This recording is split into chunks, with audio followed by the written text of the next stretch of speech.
It's season 2, 139. My eyes are fine until I'm blind, and then I cry. Brian Tyree Henry was nominated for an Oscar a couple years ago, and I forget what movie it was for. And I know he was in the show Atlanta, and now he's in Godzilla King Kong. Eric Adjepong. Ooh, so it's cooking week. So the one guy showed us how to use our knives, like we were taught us to use knives, like as if we were like 10-year-olds. And now this guy's going to teach us how to sear a steak. Let me give you a hint. It involves putting a steak in a hot pan with hot fat, and then you churn it. And he's going to talk about developing a crust. These are all like these. This is weird because these are cooking tips. These are like cooking classes for like teenagers in high school. And I don't think teenagers in high school are watching this show. So what the hell are you doing? But let's start off with some Bruce Springsteen on March 20th, 2024. Oh my God.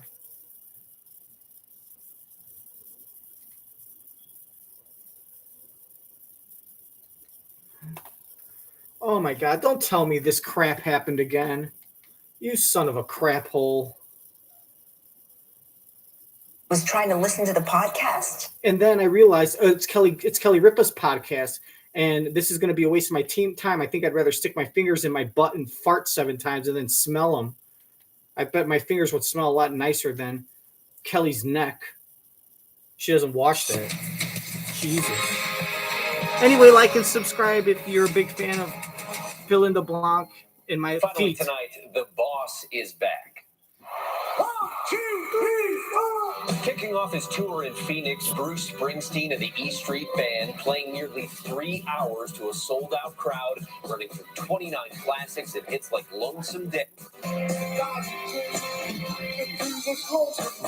Fans cheering his return after some time off following health issues and the recent death of Bruce's biggest fan, his 98-year-old mother. The boss telling fans to come prepared. And that's Nightline. Thanks for staying up with us. Good night, America.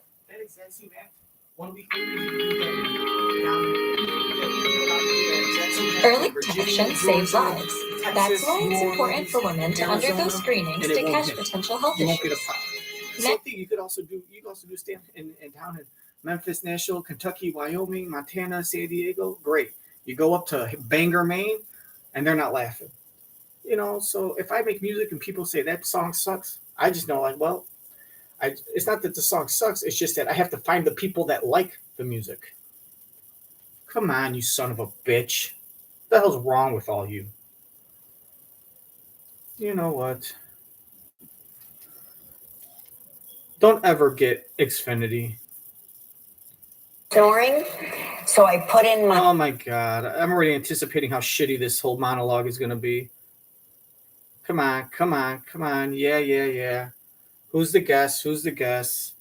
Come on. Shaggy, live with Kelly and Mark. Yeah. He's the big guy with the facial hair that played the mailman in Atlanta on FX. Emily is the most important thing in my life. It's live with Kelly and Mark. If the two's still ugly, feel it inside. Today with the new film Godzilla Kong, the new Empire, Brian Tyree Henry. Plus, Live's cooking school continues with a sear lesson from Chef Eric Adjepong. Also, a performance from Shaggy featuring Bruce Melodie. All next on Live.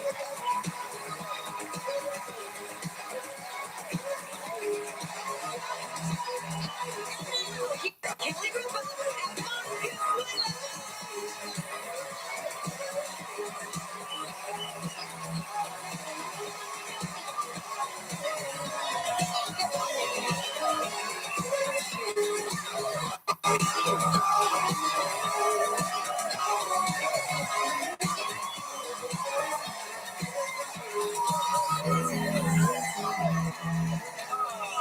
Good morning, Wednesday, March 20th, 2024. Wow, we got a rowdy crowd this morning. Got a lot of people here from Canada. I saw the signs. Do you know we're on in like 15 channels 15 times a day in Canada? I know. Maybe like not 15, but a lot. 32 times a day. 32 times a day. I was able to watch you live, and then also when it came on at 9 o'clock. Really? 6 o'clock in the morning sometimes. Wow. Yeah. They love the show there. And yet you still decided to work here. Yeah. Well, it was my chance to see you when I was working so far away. Aww. I got to see your beautiful outfits. You always look so pretty. You're so sweet. Yeah. You're very kind. I am.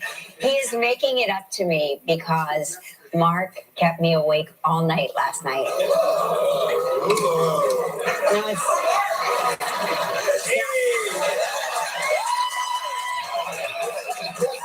No, it's not that. It's not what you think. Disgusting. It's not what you think. You were very vocal last night. Yes. A lot of you were fucking sounds, Snoring. a lot of snoring. So I put in my noise canceling headphones. Mm-hmm. And he had They don't work. And he had an orgasm. They're uncomfortable. Normally they work beautifully, but they did not work last night. You could not be deterred. You would not be stopped. So I then put a podcast on, and I was trying to listen to the podcast, but I couldn't hear. I was listening to Dateline, and I couldn't hear Keith Morrison over the snoring. So There was a sound coming out of that guy's mouth. So I started jostling you. Yeah. And Yeah, jiggling you. Yeah. And some light kicking. Yes. And some light slamming on the bed next to you. And you could not. Maybe I was dying. No, you were not You're dying. supposed to wake me up. No, you were not dying. I'm going to try. What, nose strips? Oh, yeah, the nose strips aren't bad. Yeah? Not a cure, but... What about that Z-Paw thing? You got to get the Z-Paw. Remember that really annoying commercial that would go on forever? Z-Pack? Z-Paw. The What? Z-Paw. You got to get a Z-Paw. Right? Nobody ever heard that commercial? No. Art's show it. Okay, you and Art. Yeah, it's like a mouthpiece or something. Oh, yeah. You and Art and that History Channel. Well, listen, if you're feeling stressed, Okay. these 7 rescue remedies can help you. Okay, who's feeling stressed? Anybody? You're feeling stressed here in the room? You're from South Jersey. Oh, okay, right. Yeah, that's just angry. No. That's not stress. That's just anger. No, that's stress. We're stressed. We're stressed people. Number 1, sighing. Art, that's your specialty. Give us one. You've gotten me through it. Give us one. Yeah, let's hear it. Yeah. That's the sound Art makes. Art makes that sound when he walks into our dressing rooms in the morning. I'm like, hey, good morning, Art. And he goes, Look at a photo of someone you love. Lena.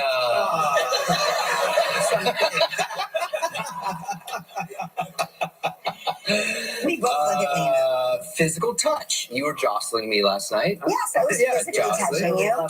Exercise. Do Spend that. time in nature. Cry. Have a good cry.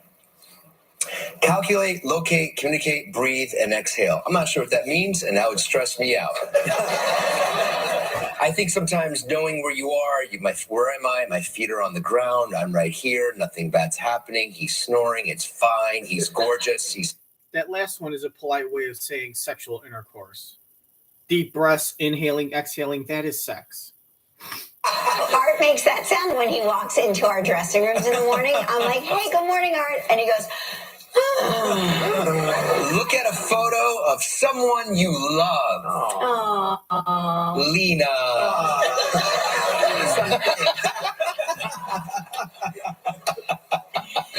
we both look at Lena. Physical touch. You were jostling me last night. Yes, I was physically touching. That means a hand job. Exercise. Sex. Time in nature. Sex outdoors. Have a good cry. After sex, an orgasm. Calculate, locate, communicate, breathe, and exhale. I'm not sure what That means fucking. All of that is sex. All of those are G-rated terms for sex.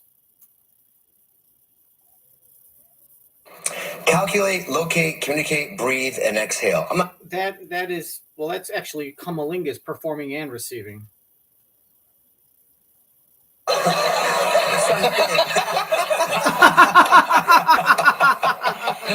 We both look at Lena. Oral sex. You were jostling me last night. Yes, I was. Yeah. Anal sex. Anal sex in public. Cry. After sex. Right. And blowjobs on a beach, in a nude beach. That would stress me out.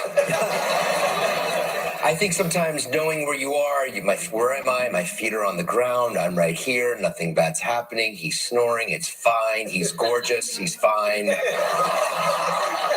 It could be worse. It could be worse. So I'm gonna try some breath strips, and and maybe what I'll do is get you the little foam ear things that are comfortable in your ears, and those block out way more sound than those noise canceling things. No, I use the soft, squishy ones. I'll get you some good ones. They use for the gun range. Okay. All right. Hey, some great news, and I'm really, really proud of you. 2024's Disney Legends were announced, and my own wife and coworker has been. You're going to be announced as one of the Disney Legends.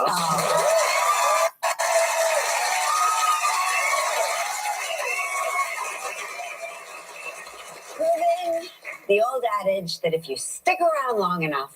Some other honorees are Angela Bassett, James L. Brooks, James Cameron, and Miley Cyrus.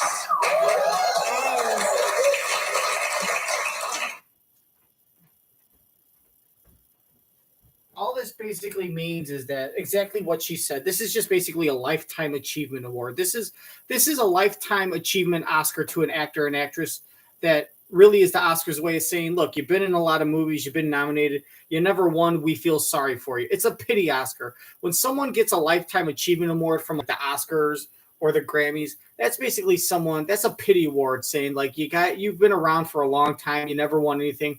Here's a little something. This is basically their version of giving you like a gold watch after being, 50 years of a police detective. Here's a crappy gold watch and a sheet cake from the Costco down the street for $7.99. It's a sheet cake that says "Happy Birthday, Linda." It's not even for you. It was on clearance. This is what it is. I mean, think about it. You're getting an award, the exact same award that Angela Bassett is, who basically has not really been associated with Disney except for a couple of Marvel movies. And also Miley Cyrus. You're getting the same award as a fucking like a 30-year-old. Think about it. You've been working for ABC and for Disney for 30 plus years, and you're getting and a girl that's been a girl that is half your age and has been working for like not even 20 years is getting the same award. Don't you think that if Disney thought you really deserved this award, they would have? Obviously, they're giving it to Miley Cyrus at the age of like 30 or 32 after like working for Disney for like 18 years or something like that. So don't you think that if they really thought you deserved this and you earned this and this was a true honor, they would have given you the award like 20 years ago? They would have given you the award when you were 30 years old, right? No. They're only giving it to you because it's like, damn, we're giving all these awards to all these deserving women. Well, Kelly's been with the company for a while. Yeah, throw her on. You know what I mean? It's like the same reason why Adam Sandler is going to get a Lifetime Achievement Award from the Academy Awards, right? It's kind of like saying, well, geez, you've really raised a lot of money, selling tickets. Here's your pity Oscar because, your Spaceman movie didn't do anything. Your Diamond movie isn't going to do anything. So they give him a pity award to say thank you. Trust me, Kelly, if you really earned this award, you would have gotten it 20 years ago, 15 to 20 years ago. Miley Cyrus, that's a Disney legend. She was on the Disney Channel. She had been incorporated with Disney. You just work for ABC, which happens to be owned by Disney. Trust me, this is the gold watch. This is the crappy gold knockoff watch for 50 years of police work, working on a desk typing in computer numbers. Like, you didn't like bust any cases. You didn't save the world. You didn't like, you didn't get any medals for like storming a bank and shooting the bad guy. You didn't like rescue hostages. You were a police officer that was just basically in the office, being a secretary. And it's like, here you go. Here's your crappy t-shirt. I worked for Disney for 35 years and all I got was this crappy t-shirt. enough. Some other honorees are Angela Bassett, It's definitely James a pity L. award. Brooks, James Cameron, and Miley Cyrus. Look at that. Even Mark knows. It's like, whoa, you're in the same category as Miley Cyrus, James L. Cameron, Angela Bassett, and Miley Cyrus. Wow, this is really big. You're as big as Miley Cyrus. The fact that Miley Cyrus is much bigger than you is kind of sad. But at least she identifies that she's not talented and non-deserving of anything. And Miley Cyrus? She basically got this job because, one, she's untalented at acting. Two, she's not really that intelligent, so she couldn't do her own thing and produce her own projects, even though now she can, but that's just investing money. Like real producing, like writing. She's not really smart enough to really write her own stuff. She's not really talented enough to get any sustainable work. And she's basically annoying and talks too fucking much. So they threw her in front of a desk and said, here, talk all you want. And you get a certain percentage. You get like 0.5% of like ad revenue. But because it's ABC, that's a lot of money because it's ABC, not because of you. People don't watch this show. They don't even watch live because it's a great show. They watch live because it's, for most people, it's the best thing on TV this early in the morning. And when Regis was on, a lot of people didn't even have cable. So there was only this or like 4 or 5 other shows to watch. And most of the other shows were news. So yeah, that's the success of this show. And now it's just become ingrained as a part of like society's normal, it's just normal. Society's normal. It's just an institution at this point where it's like, even if it sucks and the ratings are low, it'll always be on. So that's the formula. How do we find Kelly's replacement? Just find some girl that is not getting any job opportunities, that's a slut for attention, and talks so fucking much people want to leave the room 5 seconds after meeting her. Proving the old adage that if you stick around long enough, you'll get a big piece of shit to say you suck. James L. Brooks, James Cameron, and Miley Cyrus? And Harrison Ford. And wait, listen to this. This. John Williams. John Williams. I mean, I am vibrating with excitement to meet John Williams. And so will Michael. I know. Son. Mark has no idea who John Williams is. She could have been like Penelope Franklin. He's like, Penelope Franklin. I would love to meet Penelope Franklin. Yeah. I think our kids would too. Yeah. When he repeated it like that, that means I don't know who the fuck you're talking about. John Williams. And then he just stares at her. I am vibrating. Look how he says John Williams. Or Angela Bassett, James L. Brooks, James Cameron, and Miley Cyrus. And Harrison Ford. And wait, listen to this. This. John Williams. John Williams. I mean, John Williams. That's an old acting technique for when you're on stage. That's a little trick. Is when you're kind of spaced out, you just repeat something, and when you repeat what your scene partner says, that's your way of communicating to them that you're lost or you don't know where to go. Especially in improv, if you repeat what they say, that basically means you take the mic and you kind of roll with it, and you be the leader of the scene, and I'll follow. It's kind of like, hey, so check out this mahogany desk. This looks like it was handmade, and if I go, a handmade mahogany desk, that means like I don't know where to go with this scene. So you keep going, and I'll follow your lead. And then once I kind of switch, then once I yes and you, then that means I'll take the mic and let me go. And then I'll keep going until you have a great idea. And you got to trust your partner when they say they have a good idea to just roll with it. And if it doesn't work out, it doesn't work out, and you know not to work with them again. But sometimes it's golden. And Harrison Ford. And wait, listen to this. Harrison Ford's penis. John Williams. John Williams. I mean, I am vibrating. I would love it if like her Gelman like jumped in and said, "Do you know who John Williams is?" And then he'd sit there and pause and be like, "Yes, of course. Wonderful man. He would just say that, like, what does he do? And then he'd go, he'd start like laughing. Then he'd just give some big smile and be like, well, I'm smiling, so I'm getting out of trouble. He just like, I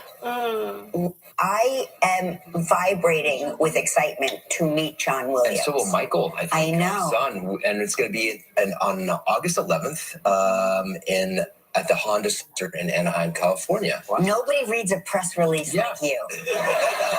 So I can't. I'm so proud. You're a legend. You're going to be a Disney legend. Do you know what that means? You and Mickey. That means you get free entry into Disneyland For the day. Is that it? We don't get like for the rest of our lives. No, but it's so kind and overwhelming, and really you know, proud of you. I really have. This show is the reason why. Really, this show is, you know. No, but I feel like we're all sort of being inducted together, and I expect you all to fly to California to be there on August 11th. We're going to be in August 11th. So, Yeah, we expect you there. Yep, Lori, bring Lori. Yes. It's just blows me away. When I looked at the lineup, I turned to Mark and I go, one of these things does not belong. I think you absolutely belong. I'm really, really proud of you.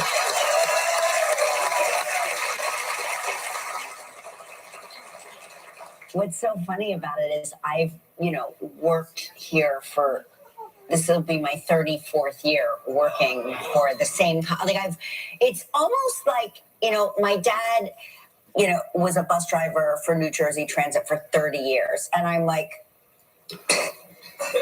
Dad, what's the big deal? I've worked for Disney for 30, almost 4 years. Yeah. So it's very funny. It's like I don't know if it's a family thing, but it's like we settle down in a company and we just, die there. Well, you're very much alive. Well, I've been very. Well, first of all, your dad was working for the bus. He had a family to support, and it was probably like the best job he can get. And that's the thing. Here's the thing. It's not a family thing. She goes, I don't know if it's a family thing that we get comfortable with the job and blah, blah, blah. No. You're getting fucking paid millions of dollars, all right? Trust me, if you weren't making millions of dollars, you'd probably look for something else. It's easy. Dude, you were fucking making soap opera money as a teenager, okay? It's not that hard of a choice. It's not like she's trying to make it seem like she made a conscious choice to be loyal to Disney because it's a great company to work for. Fuck that. They were sticking fucking tens of thousands of dollars in your pocket every month, all right? For you to go do cocaine and like give bathroom blowjobs to your boyfriend Mark at the underground speakeasy club in fucking the Bronx, in Harlem, at the Speakeasy Jazz Club. You're sitting there jacking off Mark over while there's a saxophone solo going on, a little Otis Redding cover. Yes. Die there. Well, you're very much alive. Well, I've been very lucky. Thank you, decision makers. I think I'm there to add a dose of it's like these are heavy hitting Hollywood types, and I think they needed comic relief. No, not comic relief. They needed like a normal person, a relatable character to throw into the mix. Pencils down. SATs are going all digital, and students have mixed reviews of the new format. So, the big stress was just filling out those little bubbles. Right. The number two pencils. Which we never had. We never had to have a few, because if they broke, you'd have to have another one next to you, and the other person next to you sometimes would be getting done faster, and they were switching pages. You're like, oh my gosh, that's they're beating me. I remember one time, I think it was the ACT. I actually fell asleep. I nodded off, and I woke up. That's why you got with like maybe 15 minutes left in one of the sections. That's like a scene from Risky Business. Yeah, right. And so I went in with best score I got. Just by guessing. Yeah, best score I got. They say just take a guess. That shows just incredibly how incompetent and unintelligent you are. Is that the best score you can get on an ACT is just by randomly guessing? The fact that if you actually try, you'd get a worse score. I mean, you're fucking on idiotic level. This is like getting a 12. Like, you realize you are nothing but a dumb, stupid fucking piece of rotting lion turd. Just a fucking lump of zebra shit just floating in the water. Risky Business. Yeah. Right. And so I went in with best score I got. just by guessing. Yeah, best score I got. They say like just take a guess. Just and take guess a guess. C, right? Guess C, but there is one test that you get penalized for wrong answer. I don't know. I don't remember. I don't know if this test is the right thing, the wrong thing. But I was always wondering, like when I was taking the SAT, and I said, why do we have to do this? You don't know anything about higher education. You don't know anything about testing or test scores because you don't know anything about fucking educational curriculum. I don't know anything about this. I don't know anything about. But I'm going to continue to talk about it as if I do. He's good at pretending like he's smart. That's the only good acting he can do. There's one test that you get penalized for wrong answer. I don't know. I don't remember. I don't know what I'm talking about. I just made shit up. I don't even know what I just said. I was always wondering, like when I was taking the SAT. He just basically said, you know what, this and this happened and this and this. You know what? I don't even know if what I just said is true. I just made that up and I have no idea if it's true or not. Anyway, let's just change the subject. And let me just make up some other bullshit that I don't know if it's true.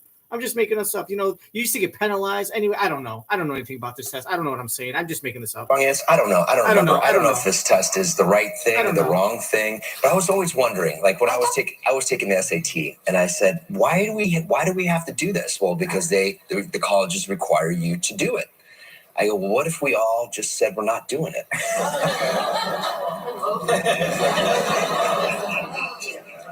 All of you don't do it.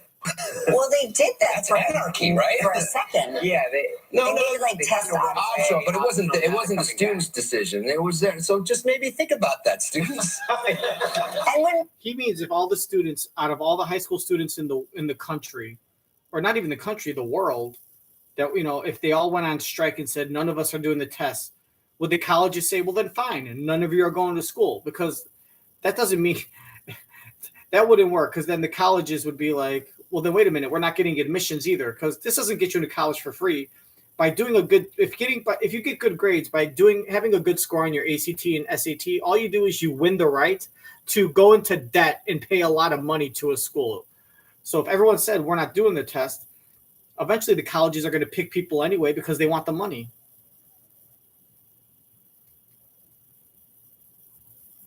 And when Mark is your president, that's a way to get the youth vote. Yes, youth vote. Yeah. Speaking of youth,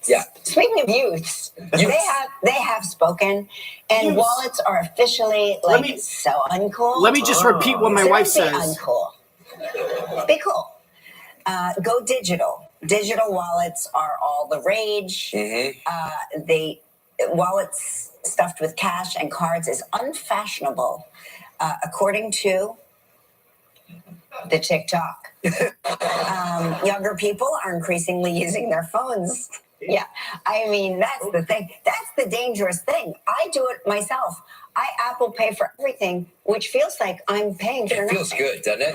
I'm like, ding, I used to have a wallet that was like this big. I remember your wallet. And I would reshaped your pants. And when you're driving, you're like this, back your back, right? And then I love that wallet. And then I transferred to one of those like little wallets. Yes, the wallet. The little guy you could put a little credit card, a little cash card, and some cash in the middle, and it's just like it was a third of it was like a third of the size, and that was great. I love that. Love that. And then you just tap and pay, which is great. So every now and then I go into my drawer and I have my big wallet and my little wallet, and they look at me like, what happened? What happened? Remember I used to put that in there? I used to have you carry it sometimes because it was too big. No, that's how I never had a big wallet. I never had a need to. I remember like my dad and uncles all had these humongous wallets where they had like 5 credit cards. They had their license, they had ID, they had a credit card, they might have had a library card. They had like 3 credit cards, 4 cards. They used to have a card for everything. They had their Embassy Suites rewards card. They had their Diners Club credit card. They had their Discover card that got them rewards for this. Their American Express for this. And then they would even have like if they had like a certain card for dining out. But then they also had like their membership cards for like radios. They had your Blockbuster video. You had your Blockbuster video membership card, your Radio Shack. You had something if you were going to go shopping. If you were like at a grocery store, like a Safeway, you had your Safeway card to use at Safeway so you can get like benefits. And then you had any gifts, like just all these things. The only time I had a wallet as like a teenager and like in my high school days. And the only thing that I really had it for, because I think I had to have one, I had my library card in there, and I had an ATM card because I had a bank account. I didn't even have my driver's license in there because I didn't drive till I was 18, and I didn't even get a state ID so I didn't even have a license. So there's this whole flap there for like to put your license with a clear plastic. I didn't have one. So I put my library card in there. Now, eventually I used that for my fake ID that I got, and I kind of super glued it in there a little bit. So if people told me to take it out, it wouldn't come out. Little trick for you, or a hack. What a great hack for all of you kids that want to underage go to bars, which it's not worth it. Unless you like look like you're older and you know that some older girls will think you're like 22, so they'll have sex with you. But if you're like a short guy, what do you want to do? Why would you want to pay $5 for a beer? You know what I mean? Just use it to go to the liquor store and you get a case of beer for like $12 and you pay less than $1 a beer. But to go out, you're just going to watch TV, overpay. It's really weird. But I think I had my ATM card, a library card, and then I had a bunch of pictures. I had wallet-sized pictures of like my little cousins and like family members from their grade school pictures, their yearbook pictures, and a condom, and that was it, right? And like I carried with me. I didn't even carry with me in my back pocket. I put it in my side pocket, and it was just this annoying thing that I never really needed. Like I didn't go to the library that much, you know what I mean? I didn't have an ID, like I said. I didn't like the ATM. Hell, the ATM. There wasn't even no outdoor ATM. You actually had to you had to go to the ATM in the bank, like that little section before you walk into the lobby. And you couldn't even deposit a check. You had to get it. You had to the bank closed at 5. You had to get in that bank before like 4:55, or else you had to wait until the next day to deposit the check. And there was a time where you couldn't even get money because the door would be locked. You would have to it wasn't like when I was first 13 or 14, you couldn't just swipe your card and it would unlock the door. The doors would be locked. You had no access to the ATM. It wasn't until later that you were able to swipe your card and use the ATM to get money, but you could only withdraw money. You couldn't deposit checks. So they've changed a lot. But wallet, only time I had a wallet, never needed it. I just bought it because I just thought I had to. And then it wasn't shortly until I got my ID and stuff. I was 20 years old. I just used a rubber band. I had my debit card, my ATM card to get into to take money, my ID, and like a $10 bill. And I just wrapped it all up in a rubber band. That's all I needed. And then eventually I got a Social Security, or I'm sorry, a food stamp card. And I had a card for for grocery stores. When I had my first apartment, I had a grocery store card that you could use that card to pay, and you accumulated rewards points so you can get discounts and stuff. So if you're a member of Safeway, you get a Safeway card, and then there's the price is there'd be specials for Safeway Club members only. So it's like spaghetti sauce, $2.99, but for Safeway members, it's $2.49, or it's two for $4. And that was it. I had 4 cards and a $10 bill in case of emergency, wrapped up in a rubber band. And a rubber band was my wallet. Never needed a wallet, never used it. I don't know how my dad had a huge wallet that weighed 1.5 pounds. What the fuck? What happened? I swear to God, you could have gone candlelight bowling with my dad's wallet. It was so fucking big. You could have gone candlelight bowling with it. You just fucking flick it down. It would even he probably got a better score with his wallet than he did one of those little cannonballs. What happened? Remember I used to put that in there? Yeah. I used to have you carry it sometimes because it was too big. No, not sometimes. Every time. So this is how we go out to an event, say. And we very rarely go to events, but once in a while, we had to do the Academy Awards. Perfect example. It's okay. It's okay. We go to events sometimes. You don't have to say we never go to events. We go to events. No, I'm just saying we don't go out that often. But when we do, they tend to be dressy. Events. But why do you feel the need to share that with everyone that we don't go to events a lot? Just say, hey, when we go to events, we do this. Why do you need to preface it with, we don't go to events a lot? Because he gets embarrassed now. Because to him, you might as well be admitting that we're old and we're lame and we're not cool anymore. He's all about being cool, man. This guy grew up watching Fonzie. He needs to be cool, and he needs people to, more importantly, he needs people to think that he's cool, and he needs to know that people think he's cool. That's the thing. And so when you sit there and you basically tell the whole world, like, we don't go out that often, he's like, hey, shut up. Don't tell people that, because he wants people to use their imagination. He wants people to think that they go out all the time. Now, I'm not lying and telling you we go out all the time, but I'm also not telling you that we don't go out all the time. So therefore, your imagination could linger and think that we're these cool guys that go out and we go out to dinner at 8 o'clock and stay out till midnight and go out and, go to a club for a half an hour. And we're still cool. Once you break that fourth wall and you basically admit that we don't go out anymore, now not only does he feel old, but what's even worse is he knows that other people that are watching him on TV look at him as he's old. And that's what he doesn't want. That's why he gets Botox. That's why he dyes his hair black. And he's going to be 90 years old with Wayne Newton black hair. He wants to look young. He wants to be 80 and have people think he's still in his 50s or 60s. You know what I mean? He's very, very, I don't know if narcissist is the word. But he's very particular. He's very sensitive about growing old, and he's very much wants to look young as much as he can, not because it makes him feel good, but because it's important what his reputation is to other people. It's very important. Other people must think of him as a certain way. He cares so much about what other people think of him. It's kind of disgusting at his age. But when we do, they tend to be like dressy events. He's like, what? We go out all the time, babe. I don't know what she's talking about. We go out all the time. We just went out to that cool bar. We were out till like 11:30. Remember, we were drinking the martinis. He's like, what? You mean 2 years ago? Yeah, we did that. We go out. Like, we go out all the times. Don't tell them we don't go out all the times, because then they'll know that we're old. We're supposed to be cool. And but when we do, they tend to be like dressy events. Right. Okay, that would require, say, a clutch, a purse, a thing.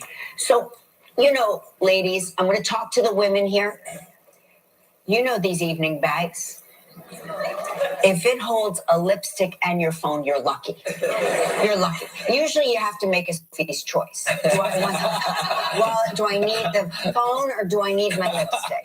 It's like, God forbid, and thank God, no longer, but if you need a tampon, you're out of luck. That is something you're gonna have to time it out. There's Mark with his fake laughing. Whenever Mark fake laughs at Kelly's jokes, not only does it mean he feels sorry for her, because that's his way of supporting her, because he knows that she's tanking. So he's like, well, I'll support you. It's like going to see your friend, or it's like, imagine if you went to your boyfriend or girlfriend that was doing open mic at a stand-up club and they're doing a routine and the jokes aren't hitting. You feel bad for them, so you start going, oh, you know what I mean? And you're trying to like throw them a bone. That's what he's doing. But he's also thinking that this might get me a blowjob in the, an afternoon delight in the middle of our kitchen while I'm making my peanut butter and jelly quesadilla. Right? This is a pity laugh right here. This is when you go see your daughter at the talent show and she's going to sing and she really sucks. And you're like, you start clapping really loud and standing up. Like, you're like, oh, I feel really bad. This is what he's doing. And look how he like, after his blatantly fake laugh, how he awkwardly stares at the crowd. Like, he's so looking at everyone. He wants to make sure, is that person looking at me? Did that person buy my fake laugh? Like, he's just like so uncomfortable there. He's just, you're gonna have to deer in time it headlights, because you can't fit everything in the Sophie's bag. choice. Sophie's choice. Yeah. Joke about abortion. I'm fun. That's funny. My wife said a joke about oh, tampon, vagina joke.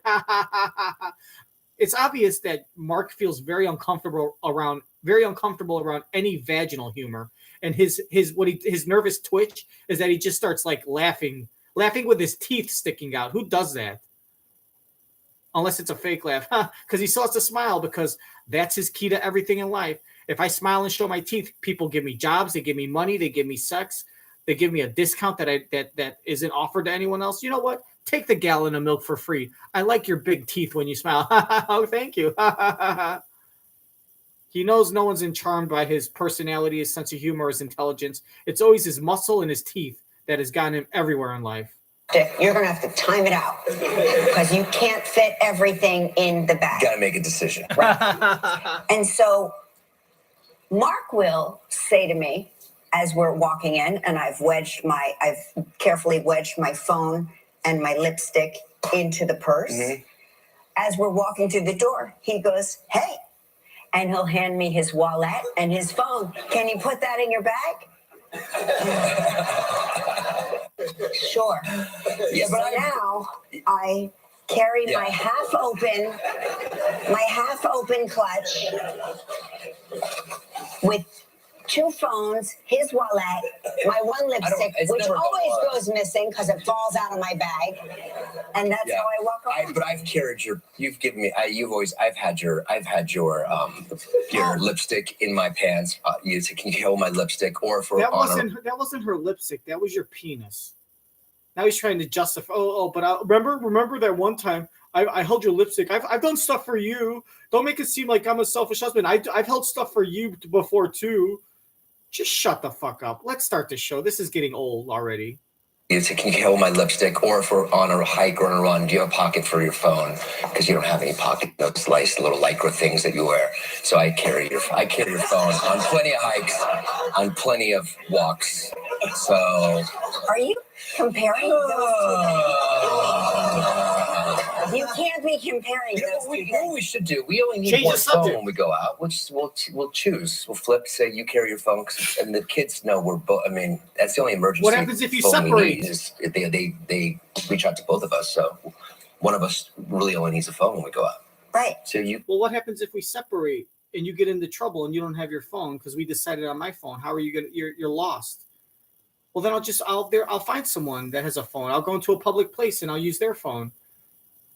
You know, they'll have a landline, or you think they're going to have a landline? Sure. And if they don't have a landline, there's someone with a cell phone, a concierge at a restaurant or a hotel. I just explained, "Hi, I'm Mark Consuelos from the live show. I got lost from my wife." And then what? And then I would just call you and say, "Hey, I lost my phone. I got lost." Or, "I don't have my phone. I got lost. I'm over at this hotel." And how would you call me? What's my phone number? Your phone number is 21 or 3 God, I don't know.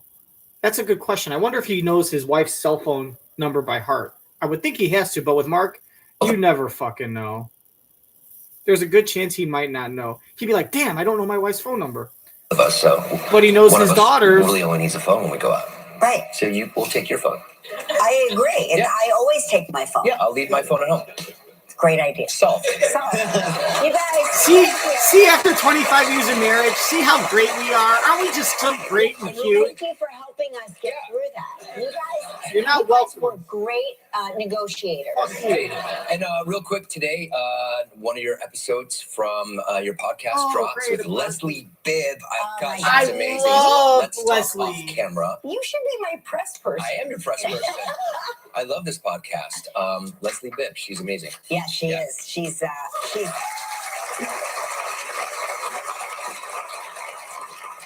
as I was interviewing her, she was. But if you didn't love her podcast, would you say that? Would you be like, "Yeah, well, I don't like your podcast. I don't." Of course you love it. You love everything. She could fucking take a shit on the floor and you'd be like, "I love your shits. I love it when you shit on the floor. It makes me feel so loved." And like cleaning up after you, wiping your ass when you're sick. It just makes me feel like we're meant to. It makes me feel like your true soulmate. I love your podcast. I love it. Right? I would listen to it all the time if we weren't married. Yeah, right. Boy who cried wolf syndrome right there.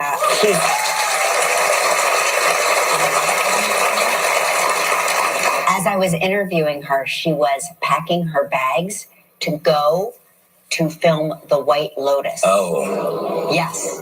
And I made it my mission to get dish out. Did you get any dish? Well, you'll have to listen. You'll have to listen. Hey, we've got a huge show today. Brian Tyree Henry is here. Also live, cooking school continues with a lesson in searing like a pro. Chef Eric Adjepong. I love searing. I don't know how to do it, but I love a sear. A sear is the best. I love sear. And there's nothing worse than thinking your pan is hot enough. Yeah. And then you plop your meat in there. It doesn't go. Yeah. It just sort of goes. You know what I mean?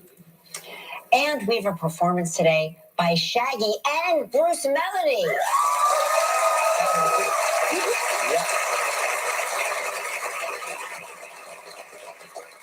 Well, I know why you're all really here.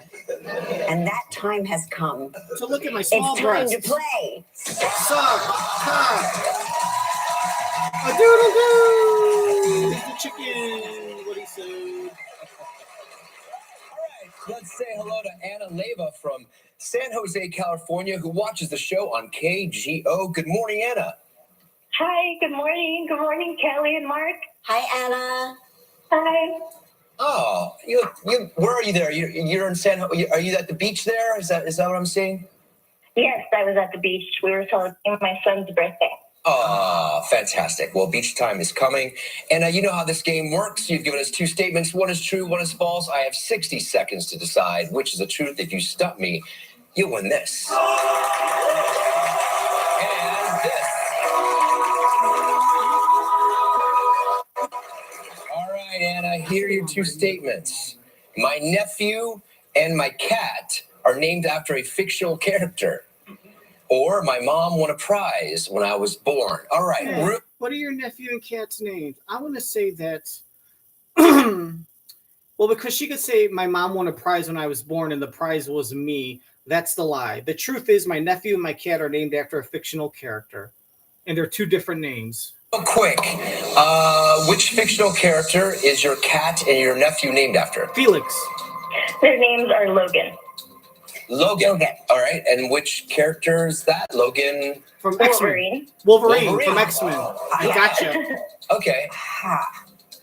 And your nephew's parents are big fans of the movie Wolverine? Yeah, I think, Hugh Jackman. Hugh Jackman. Got it. Logan. Maybe they're big fans of her cat. Maybe they're big fans of the cat. Tell me about the My cat came first. Yeah, tell me about the prize that your mom won when you were born. Oh, so my birthday's January 1st. So she got a bunch of, diapers, formula, all the stuff that the baby needs when you go home. So, but was you were the first person born that year? Yeah, so my mom made it out to a holiday party, but she kept on hugging everybody, and everybody said, "Don't squeeze the baby." Well, somebody must have hugged a little too tight. Yeah. Okay. Well, you usually get diapers and stuff to go home, right? When they give you stuff to go home. I mean, they give you like that little bar of soap, and then the diaper, the big wearing. Okay. All right. And I think that your mom won a prize when you were born. That's your answer? Yeah. You're wrong, Mark. I told you. You are wrong, Mark. I'm a winner. That was an easy one, too. She was so excited. You know what's so She was so excited. Mark was bragging yesterday about his record in the month of March. Oh, it's still amazing. But he was going on and on. He's like, I'm unstoppable. I can't be stopped. Well, Anna stopped you right in your tracks. Lovely Anna. She's so nice. All right, well, you won the mug. Congratulations. And you won the T-shirt. Now let's see if you can win a valuable trip. It's time for Warm It Up Travel Trivia.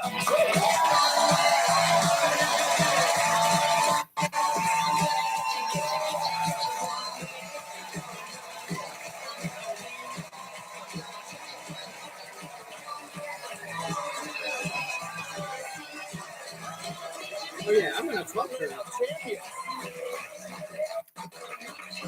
That's our trivia dancer, Eliza McBride from Dallas, Texas, who has stumped Mark twice. Eliza, you won the Tournament of Champions too, didn't you? All right. Now, what I'm going to do is I'm going to imitate her, and you get to vote on whether I'm good or bad, or give me a rating. You get to rate me. That's your answer? Yeah.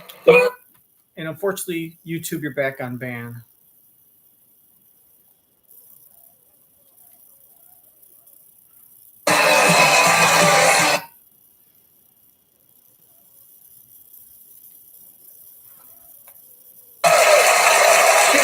This is for my MySpace page. So nice.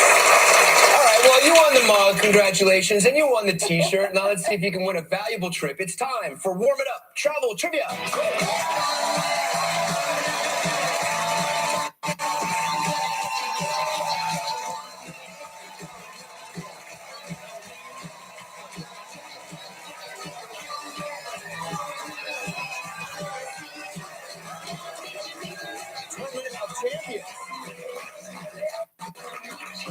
That's our trivia dancer, Eliza McBride from Dallas, Texas, who has stumped Mark twice. Eliza, you won the Tournament of Champions too, didn't you? Yes, sir. And Yes, you're, I remember the first time that you stumped me, you talked about having to drive somewhere to go to Waco. to be a Yes. police officer or something like Yes, yes, sir. that. Yeah. Yes, sir. You know what's great? She called you I sir see Mark instead of ma'am. Stumpers everywhere I look. Because you act like you have a vagina. You are surrounded by Mark Stumpers. Well done. Okay, Deja, spin the wheel and see what else Anna's playing.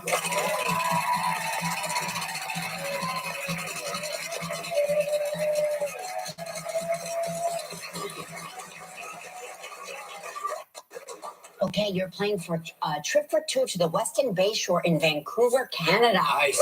Ooh, nice. It includes daily breakfast plus a $200 daily food beverage credit.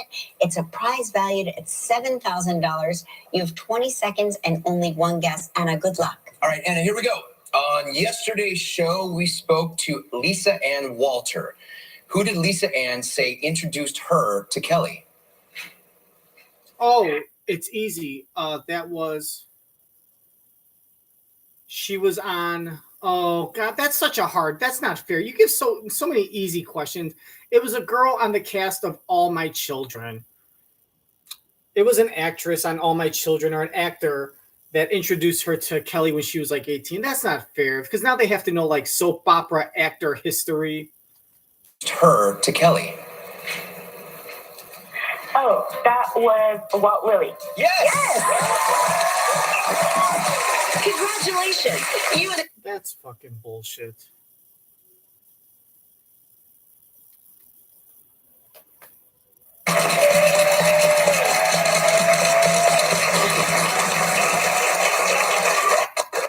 Okay, you're playing for a trip for two to the Western Bay Shore in Vancouver, Canada. Nice.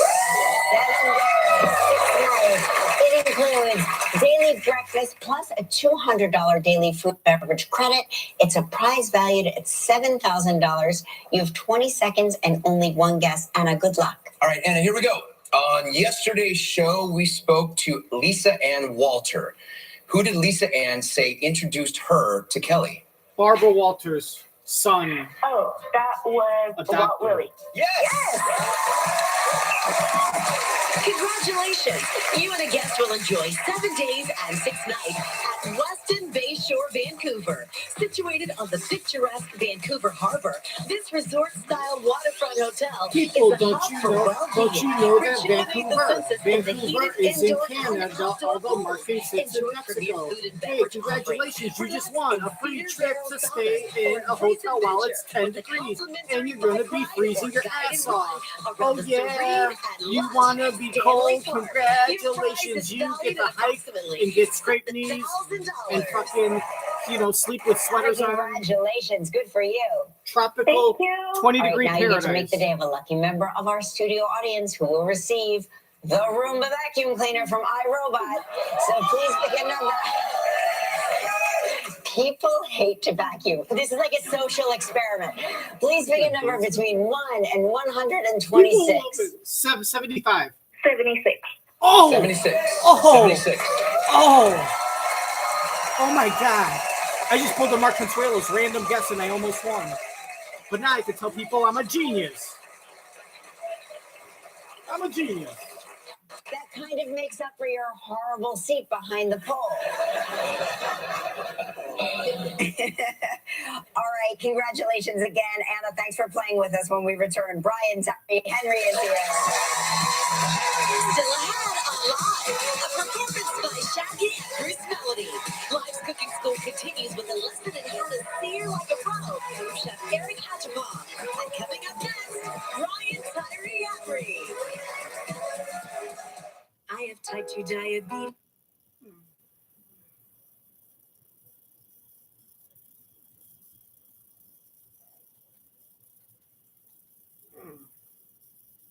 See, now you recognize him. You don't know the name, but you know the face, or you know the name and you forgot what he looked like. Great.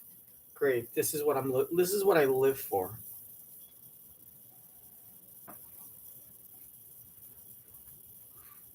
You're fucking terrible. No matter what they may be. At Dignity Memorial, we listen to every detail and make sure everyone is remembered.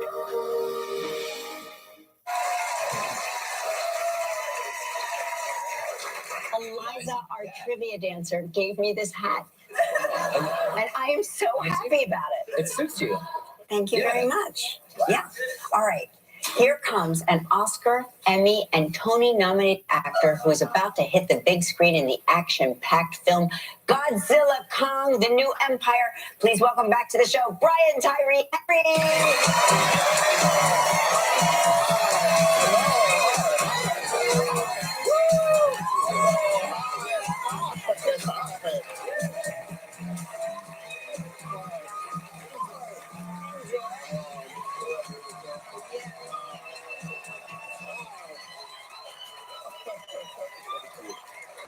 Well, you look gorgeous as usual. Thank you. So do you. I love this. You do? I mean, come on. Like, this is goals. Oh, you're the best. Please, you're the You know, best. we miss you in New York. I know. I miss New York very, very much. But What do you miss the most? what do I miss the most? I mean, the people. Yes. People miss. I miss the weather. I miss the seasons. I don't miss the subways or the people who bring their pets on the subways. What's the strangest pet you've seen on the subway? Honestly, I've seen a rooster and a goat with the same owner. What stop are you going to? I don't even remember. Brian, it's been almost 13 years since you were in the Book of Mormon. Yeah, Can you 13 believe years. Original cast. You were the original cast. Yes. Any special memories from that time? Yeah, you know what was really cool about that is I was a very special case. On my birthday of opening, I was made an ensemble. I was an ensemble member that was made a lead. So it was told on my birthday that I was going to have my own special bow. So like when you're a lead, you get your own special bow. So they had to change the music and my entrance. It was like the best. I think it was my 30th birthday. And did you practice it? Like, did you? I couldn't believe that this was happening because they just put it on the call board. Like it walks in as like Brian Tyree Henry will get his own special interest, but it was cool because the whole cast had to read it before they went in. I was like I got my own bow. But yeah, no, they just changed the orchestration and then you go. It was wonderful. I was truly honored. It was really cool. Now you grew up with 4 older sisters. I'm still growing up with 4 older sisters. Yes, 4 older sisters. So I love them dearly. When you have 4 older sisters, you're like their little prince, right? You would think so. Okay. I don't think they necessarily wanted a boy. I think they were like, our streak was going good, man, and now we got this.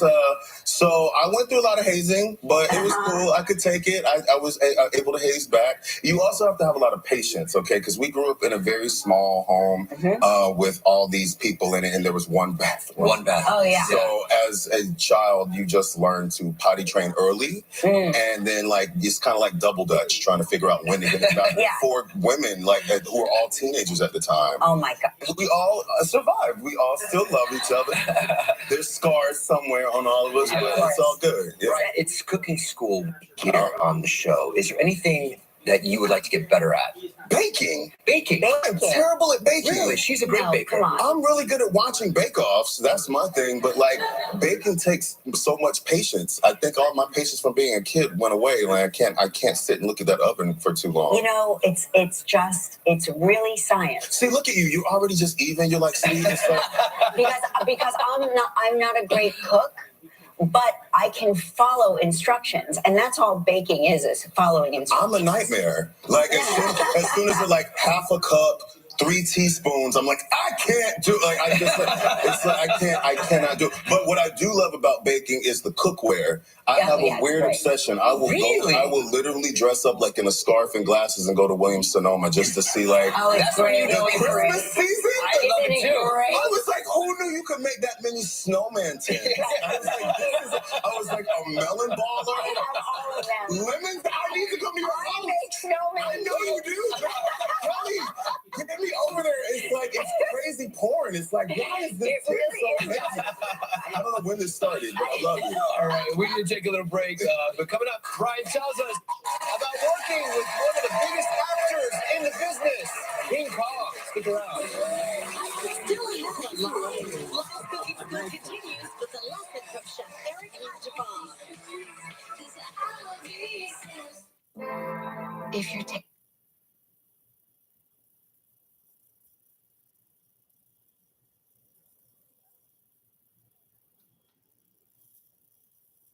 About Just try not to swallow your tongue. Base to heave, you're clear for entry. Let's go.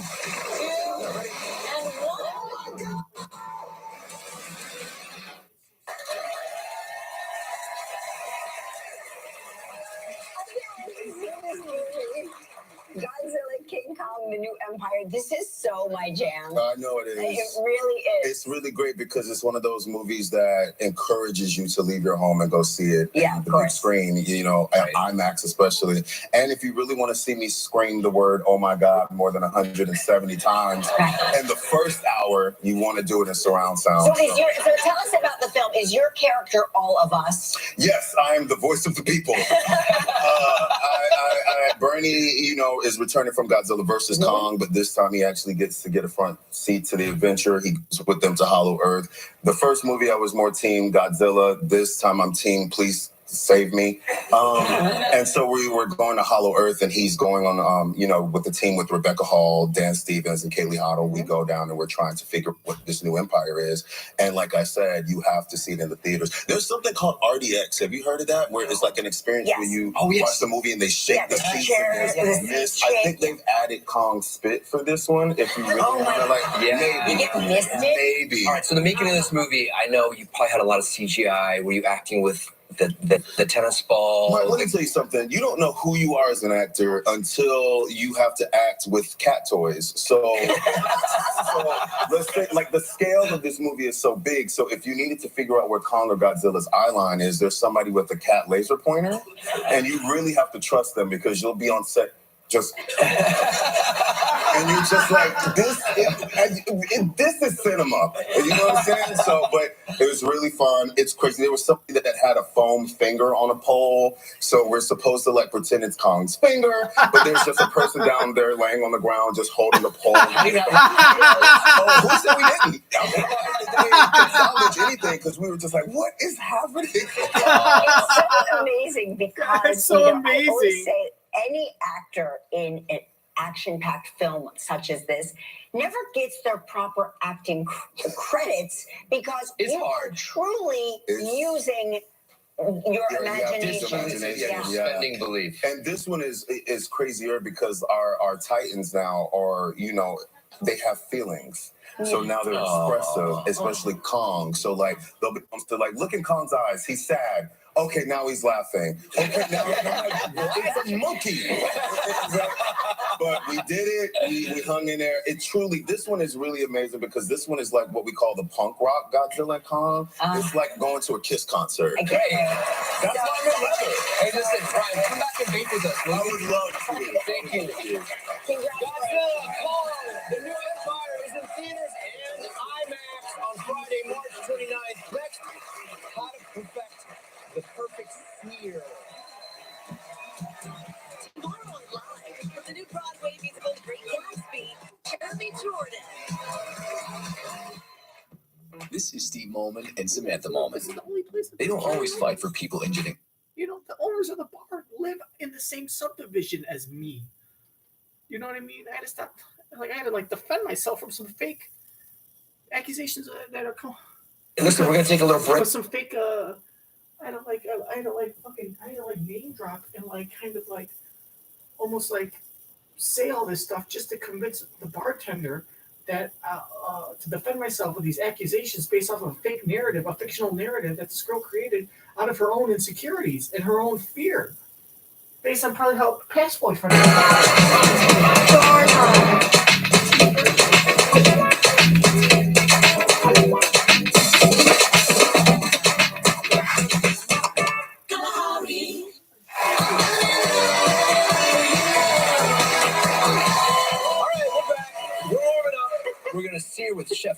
Adjepong, that was a look at his new show, Wild Card Kitchen. Tell us about Wild Card Kitchen. Wild Card Kitchen is an absolutely wild show. We're shooting in the Food Network studios. Thank you guys for even having me. Of course. And I bring a few of my chef buddies in after the Food Network studios are closed. So really in the daytime, it's like R&D, recipe testing and stuff like that. But then after, hours, kind of dim the lights, bring the drinks out, and then we play a culinary poker game. So it's pretty fun. Ooh. Culinary poker game.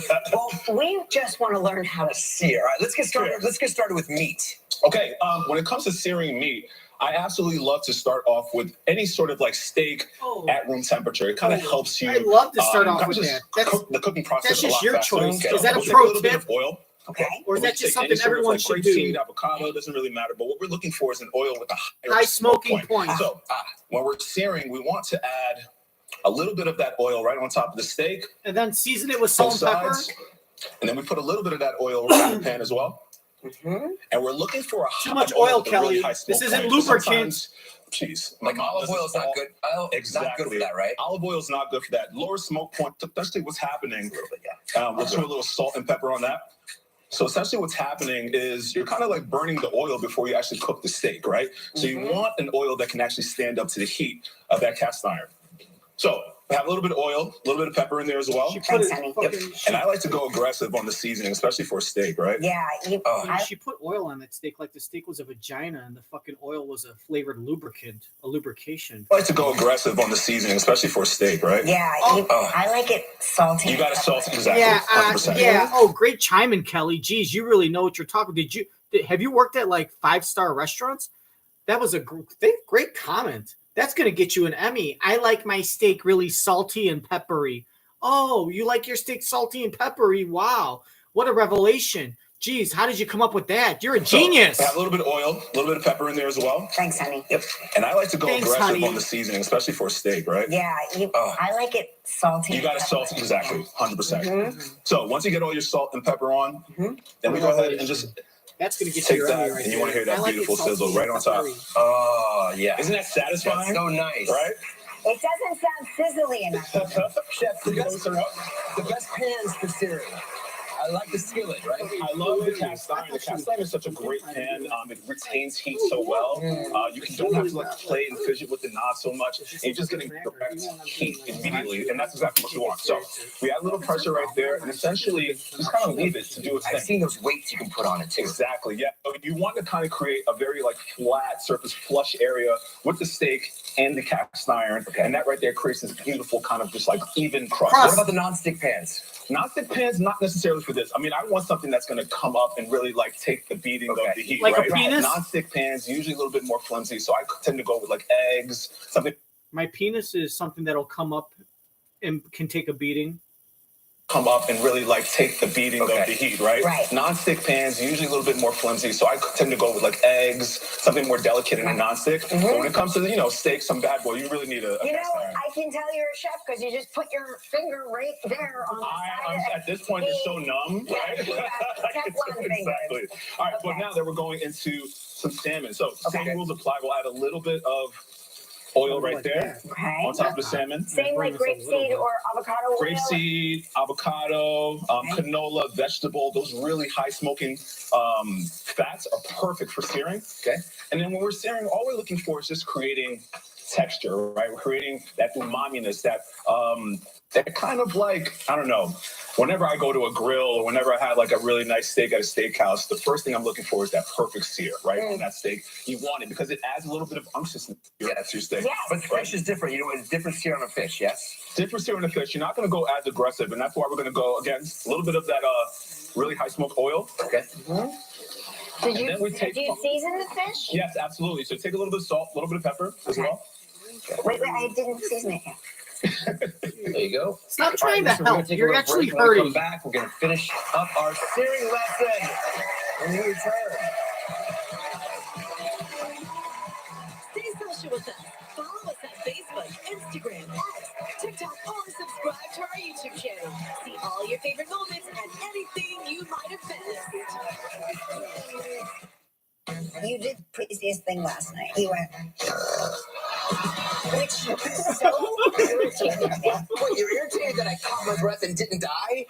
Next time, Broadway's Jeremy Jordan plus Top Chef Gail Simmons. Wow.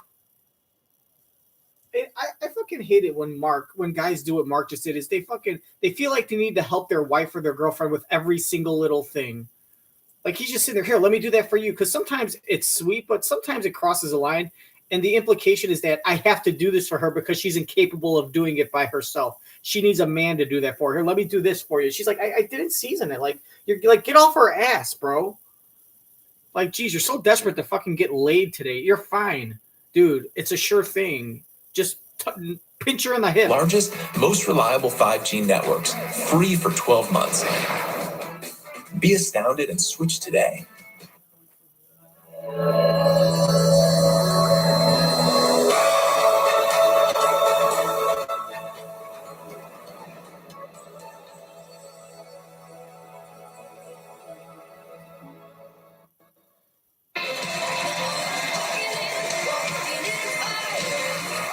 We're back with Chef Eric. All right, tell us about some vegetables as well. Yeah, actually, let's go ahead and quick flip this, and you can see the perfect steer that we have, both on the Really steak gorgeous. and that salmon. Flip And then it. again, same Flip as the the plot. We're steak, gonna add you a really high dickhead. smoke temp. Hey, stupid ass. Flip the steak. And searing vegetables He's is so something lost. that you can He absolutely feels do so as well. I think a vulnerable lot right of now. people think about veggies and don't think about that beautiful kind of crust Yeah. and flavor profile you can get. We're going to do exactly that. So I take these cut Brussels sprouts, and what we're going to do is just land them right on a little bit of that fat that we drew right there. You're going to get crust on the bottom, steam on the top. Oh, that's great. And you want them skin side down just to get, again, that full contact, right? Yep.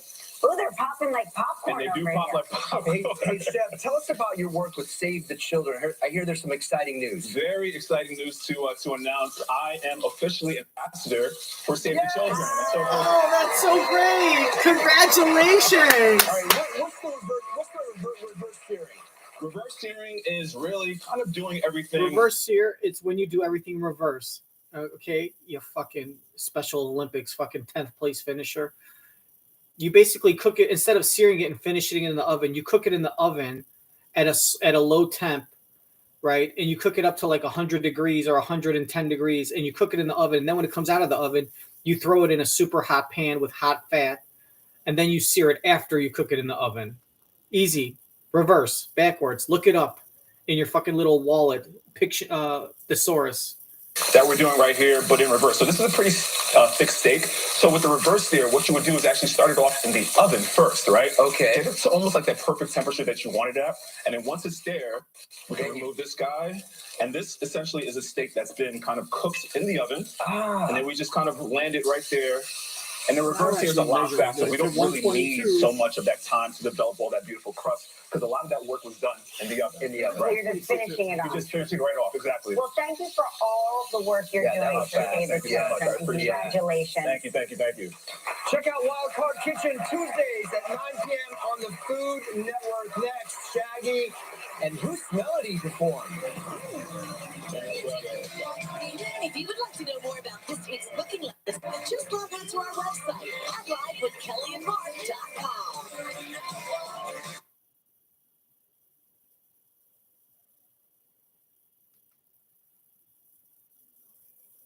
And then once it's there, we're going to remove this guy.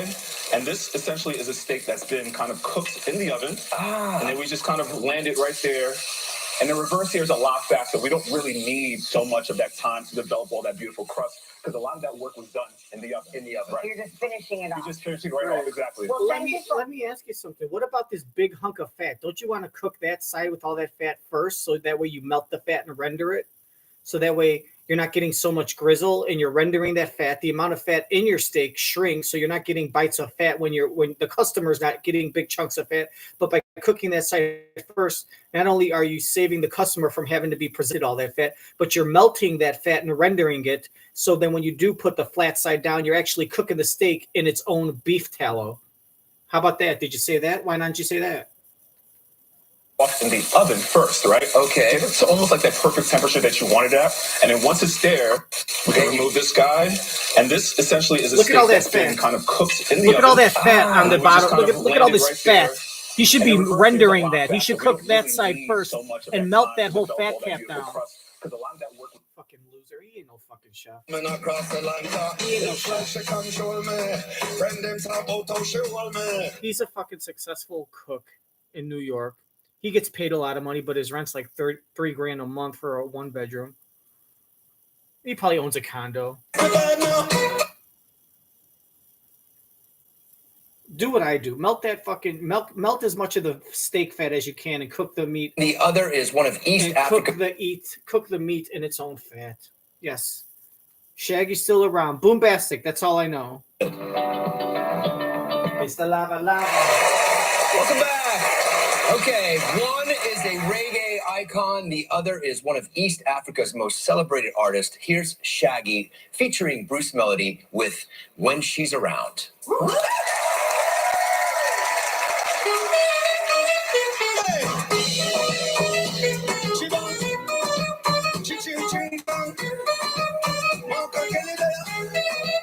It's the morning. Bruce Melodie. It's the vibe now. Yeah, I close my eyes when she's around. I close my eyes when she's around. You blow my mind when she's around. Baby, stop where you are. Take it before you take it too far. Avanza kuitunganya. Somebody stop her. She knows me. I feel I'm a power. Then she miss her and rip off my heart. Machaka go to Jana. I made it out that door. I think I should leave, yeah. And now she dancing, wanna tease. She better make me sweat, no wanna leave. Jamu kwele come on me. This chick is bad as yeah. I close my eyes when she's around. I close my eyes when she's around.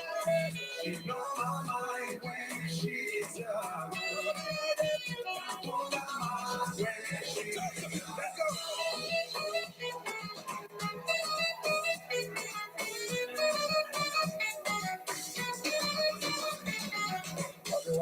On your perfect design, top shelf, let me certainly find. Other for me money, so I can make your mind. Gentleman things coming across the line. It's like she control me. Friend them talk about how she hold me. Me and my one and only. Must work on me and the goalie. Hey, I just be so girl in the place. I try by my crazy. I'm just a genius. Take it there, hey. Dancing, wanna tease. She gonna make me sweat, no what I mean. Yeah. I have any shall know somebody holla to me now. Say yeah. I close my eyes when she's around. I close my eyes when she's around. She knows my mind when she's around. I hold my mind when she's around.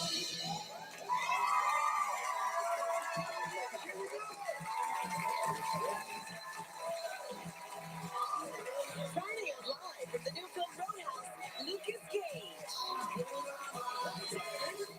Hey, it's me.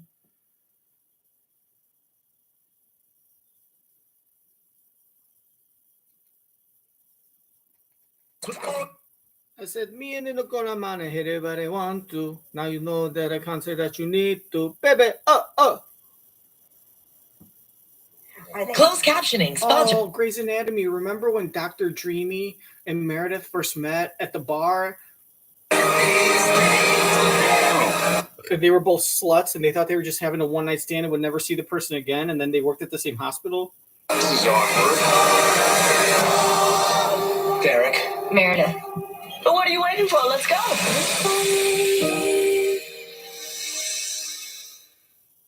Closed captioning sponsored in part by My nuts, combined with my cream for a tasty genital cocktail to let you know what my soul is like. Jesus Christ. Can we get the fucking inbox already? No inbox, thank God. Here we are. Yeah, we're back. Jelly Belly, strawberry cheesecake. Doesn't taste like that. Welcome back. Here we are is Shaggy and Bruce Melodie. Shaggy, you bring us so many incredible global artists. You know what?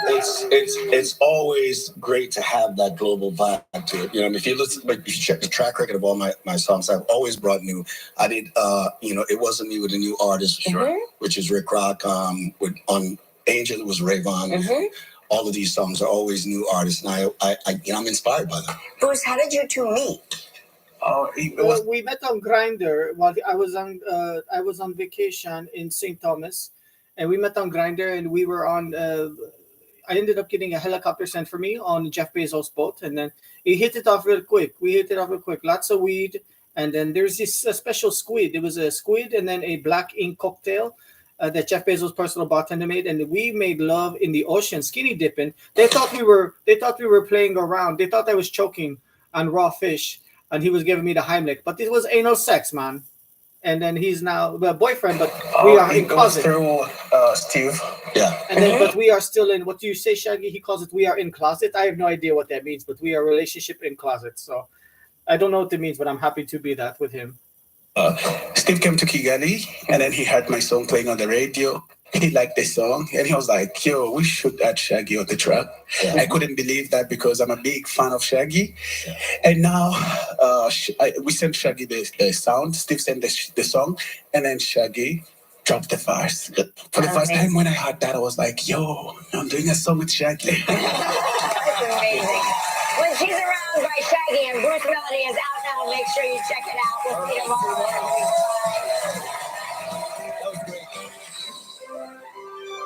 That was great, you guys. That was great. I love that song. It's in my playlist. I'm gonna buy it from Spotify right now. No, you're not. No, you're not.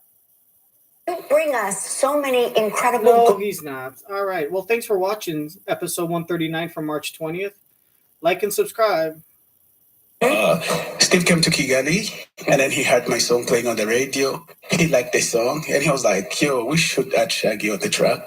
I couldn't believe that because I'm a big fan. All right. And make sure to vote because your vote counts. And let's support all women and dogs. And sometimes a human being that is a woman and a dog at the same time because they're still out there. But we must protect our children from the evil powers of the man. So like and subscribe if you support humanity and kindness. Like these two men.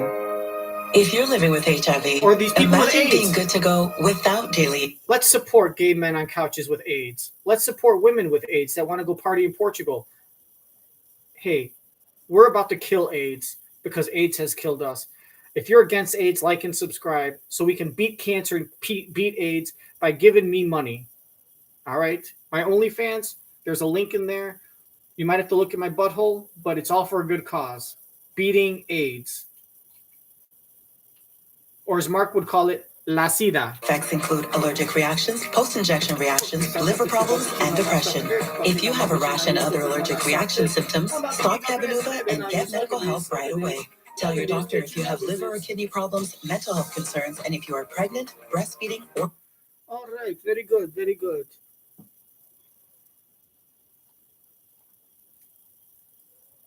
All right. The Podcast Club. When you next month. Yes, I know. I'm March excited. 20th, season 2, episode 139. But I'm excited. Tina Fey, Brian Tyree Chris Henry, Yeah. Chef Get a Eric jacket, right? Adjepong shows how to sear like a pro. Shaggy and Bruce guess. Melodie Yeah, perform I think Melody you spelled do get the MELODIE. jacket. Brian Tyree Henry from Do you still Godzilla have X fun doing that? the new one. Doing Oh, sketch comedy? Yes, I that is my heart is there. Yes, I love doing it. I'm Love like, you "Hey, guys. look, Bye. but Make sure to like and right. subscribe. And while See you're you next filming, time. And remember, Josh, Palmer, I go F understand yourself. I'm right just joking. after You can F me went though off in my to butt. Yellowstone,